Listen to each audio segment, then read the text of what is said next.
Nike didn't just roll out a logo, they flipped a switch, and the room lit up. 1 minute, it's whispers. The next Indianapolis looks branded from curb to skyline, and your feed won't stop refreshing. 2 letters interlocked suddenly behave like a headline. Simple at first glance, sharper the second you look. It tells you this isn't a merch moment, it's a market move. And if you thought this ended with a T, you're already a step behind.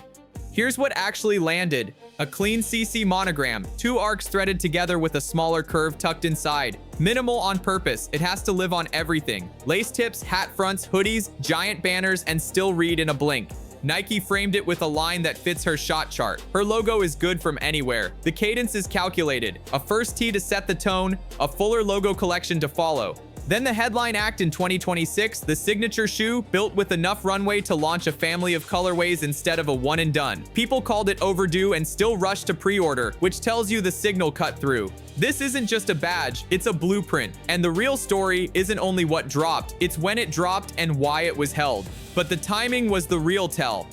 This wasn't late, it was loaded. Nike staggered the calendar on purpose. One signature story to open the season, another to close it. So the spotlight never has to share the stage. That spacing keeps headlines from cannibalizing each other and turns the W calendar into a 2-peak mountain. Early hype, late detonation. It also buys runway. You don't drop an era-defining shoe the second the logo hits, you prime demand, stress test materials, lock sizing curves, and line up enough pairs so people can actually buy them. The T is the ignition key. The October capsule is the warm-up lap. Meanwhile, every pre-order and sellout hands the product team a map. What colors spike, what fits move, how wide the kids' demand really runs. By the time the shoe lands, the guesswork is gone and the shelves are ready. Smart timing isn't polite, it's surgical. And when the calendar clicks like this, the brand doesn't just launch, it compounds. But a schedule only matters if the world feels it. That's where the city comes in.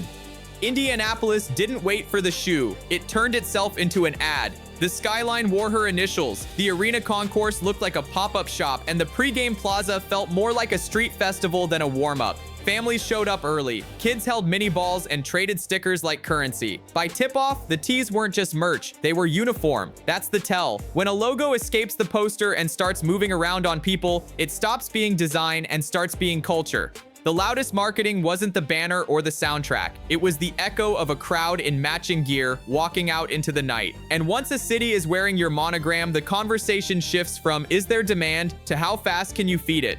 Hype is loud, receipts are louder. Before the signature shoe even has a box, you've got tees on pre-order and anything with her name moving like it's limited. That's not noise, that's signal. Brands don't bet 8 figures on vibes, they bet on velocity. How fast a logo leaves shelves, how long it stays on timelines, how many times a drop forces a refresh. The CC story checks every box. A player who moves product, a mark that scales, a fan base that treats merch like memorabilia. So why hold the shoe? Because a real signature isn't a single silhouette, it's a system. You need colorways that tell different stories, sizes that fit from youth to pro, and enough pairs that people can actually touch them without a raffle. You also need time to tune the ride, traction that sticks, cushioning that feels right for guards who live beyond the arc, and materials that won't turn to creases after 2 runs at the rec. Launch too early and you feed bots. Launch right and you feed a movement.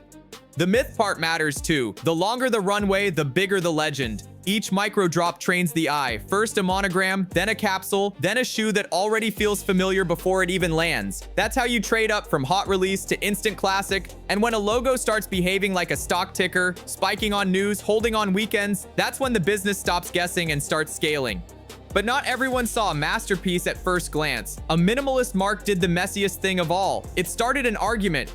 The moment those interlocking C's hit timelines, the fashion think pieces started flying. Some saw couture echoes, others called it too plain. That clash is the point. A great mark invites a second look and a second take. Strip the noise and you'll see the math. 2 clean curves, a pocket of negative space, and proportions that hold on anything from a heel tab to a 30-story banner. Minimal isn't timid, it's transportable. It leaves room for the story to shift. Metallic lace jewels on one colorway, embossed leather on another, tonal embroidery on a cap, a giant chest hit on fleece. The logo stays stable while everything around it experiments.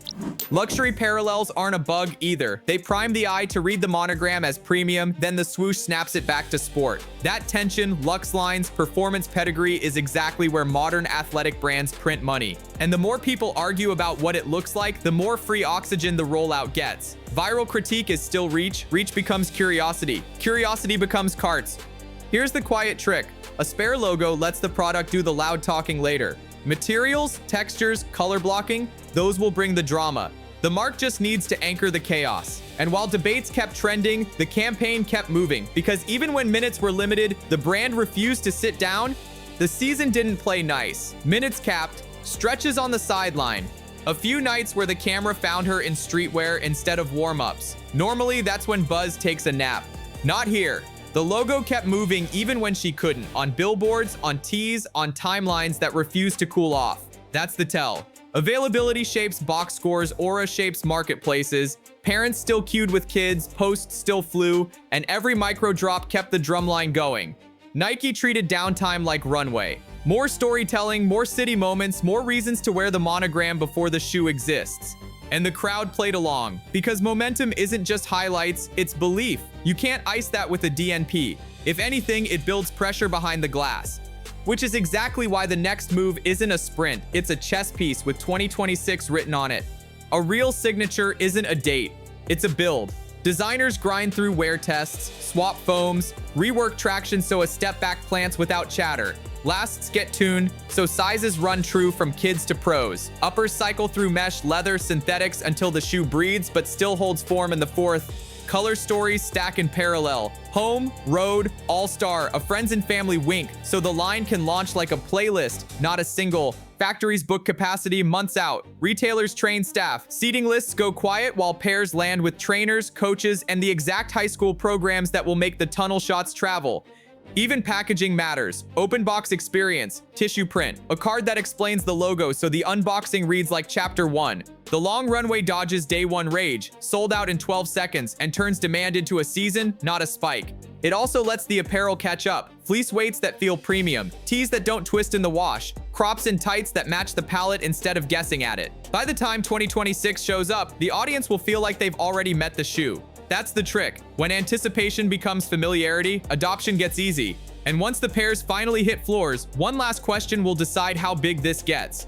Some logos sit still. This one moves. It reads luxe on a skyline, then turns gritty on a hardwood, then feels personal the moment a kid sharpies it onto a notebook. That's range. And it mirrors her game, stretching the floor, bending defenses, pulling eyes a step beyond where they expected to look. The T is the handshake, the capsule is the chorus, and the shoe is the drop. Everyone's waiting to hear. But the bigger shift isn't just product, it's permission. A women's mark can carry a city, drive a season, and reset what a signature means without borrowing anyone else's playbook. When the box finally opens, pairs will sell. The better story is what comes after. How many new courts get crowded? How many tunnels fill with matching hoodies? How many kids doodle 2 C's in the margins until it turns into a dream with grip?